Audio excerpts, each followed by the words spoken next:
So while in my first video exploring my high range and its development, I went over my bread and butter exercise, which is 2-octave arpeggios. It's not the only exercise I do for high range development. It's not the only way that I work on those skills and chops. So I have three main exercises, and today I'd like to go over the second, which is kind of like a rip through the partials. Uh, I first got this from the Alessi routine back when I was an undergrad, and the advice was to look in a mirror and try to minimize or quiet motion in the chops, the neck, and the tension in the face overall. So I would work on it looking in a mirror, kind of going.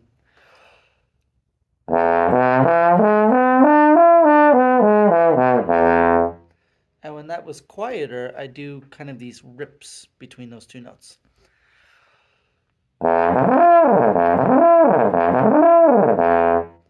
Now you can still notice some motion in the chops here, but I've spent a lot of time trying to find the minimum motion I need to get the maximum efficiency or results with that sound.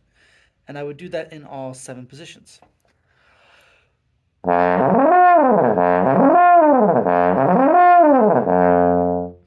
Always aiming for openness and ease and quietness here.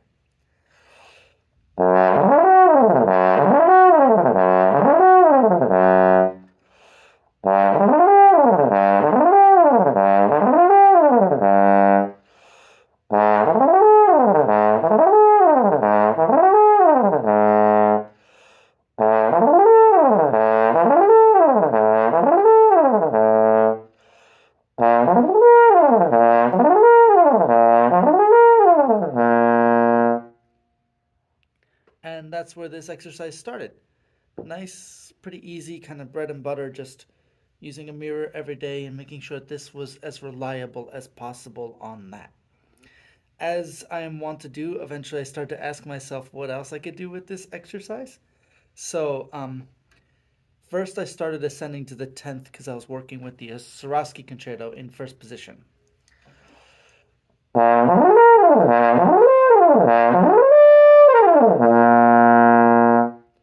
So I added that to the warm-up routine. From there, because there's that whole rip at the end of the Swarovski concerto that's super fun. From there, I realized that E is just a whole step higher than D, so I started to do 3-octave partial rips.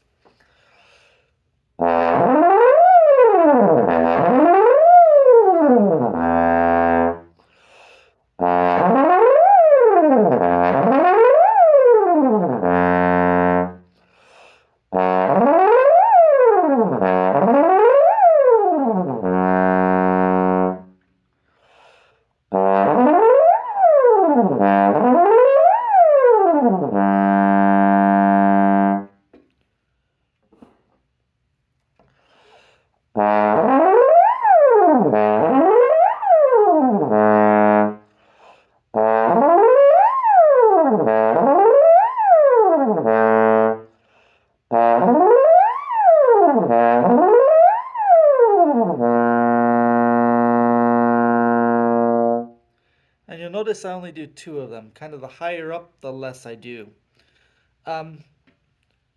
Eventually enough time went by, my high range developed enough that upper octave became accessible. So I started to add that final rip up to the octave above what I just did. But as you'll notice, instead of 2 of them, I just did 1 of them, just kind of focusing on the feel of it.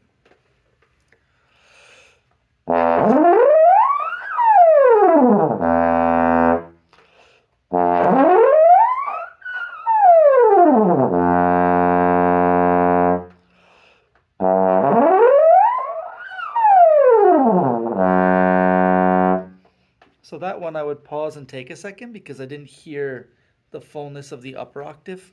Maybe a little bit in the F too, but the F sharp, there's a more obvious gap there. I usually take as much rest as I need in between this for the purposes of doing a video. It's nice to kind of do it all in one take. So here's the F sharp one again.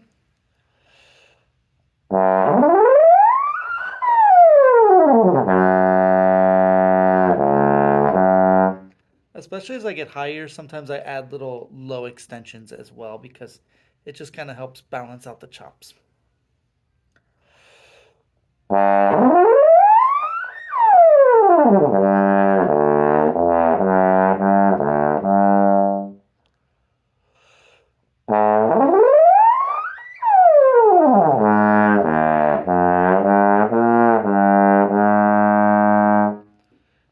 the low register extensions, it's about just making sure that it feels like kind of as rich and centered as possible, especially if they're descending from the ultra high notes. Now we're in A.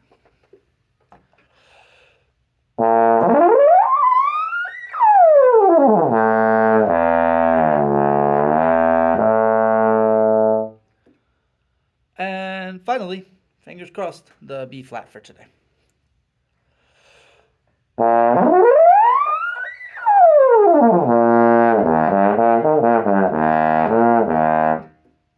think we got there. That's pretty fun. There's also a couple of extensions I do and some alterations I do to this exercise each day. One of them is on the first 2-octave and 3-octave rip that I make sure I can articulate in 7th and 1st position. Because just ripping through the partials is one thing, but articulating through them is another.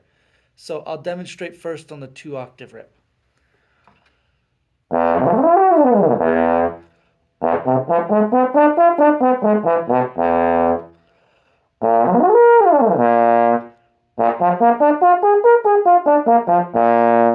And I'll do that for the 10th extension as well. That's like the Swarovski concerto.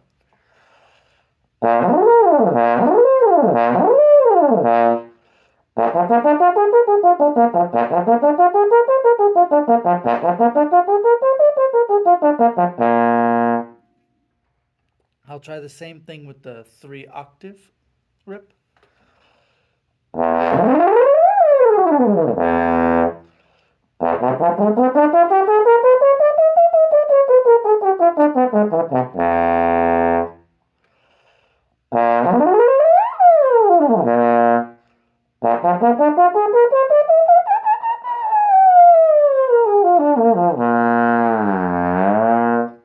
That one's still always a work in process. Those partials get really close together up there. But because it's a work in progress, that's why I try to do it every day. Oh, and before anybody says anything in the comments about that wasn't 2 octaves, that wasn't 3 octaves or something, it truly doesn't matter. It's just a trombone exercise. Plus the numbers seem higher. The other thing that I do on the 2-octave and 3-octave rips is I noticed a while back that the 5th, the 2nd partial, or 3rd partial if you count the pedal, wasn't centering on the way back down. So sometimes I do a version where I stop on that partial and then come all the way back down.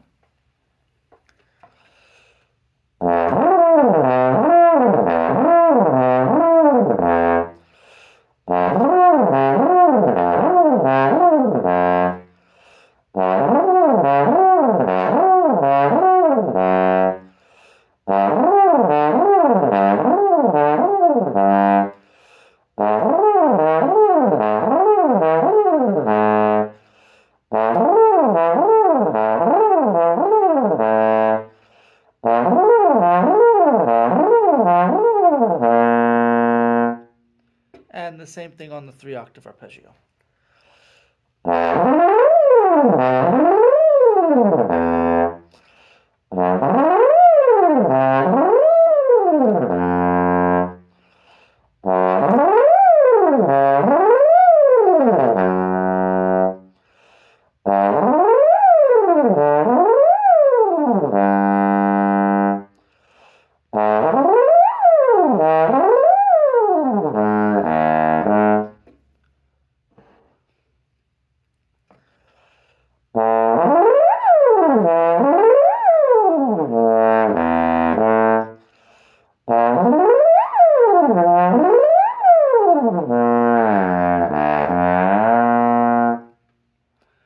So that's the second big exercise that I'll do to work on my high range, is those partial rips. I spent a long time looking in the mirror to find the minimal musculature and stress that I need to achieve good sounding results, good enough sounding results anyway. And oh yeah, after every time I do a high note exercise, I follow it up with a pedal tone exercise to work on the low register. I believe in balance. Everything that we work on high, we need to work on something low. So the low note exercise that I do for this one is just roots and fifths going down 2 octaves from middle B flat down to like pedal C.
Okay, yeah, it's all about balance for me.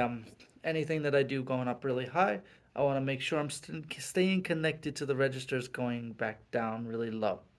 All right, so that's the second of my three high range exercises. Um, I'm coming to you from my new office at Oklahoma University of Oklahoma. Got to say that the right way. And I'm really happy to be here, really happy to be working with the studio. If anybody's interested and more about me as a teacher or more about these routines, please, leave them in comments or whatever, and feel free to reach out. All right. So thank you so much for listening. Really appreciate it. Have a good day.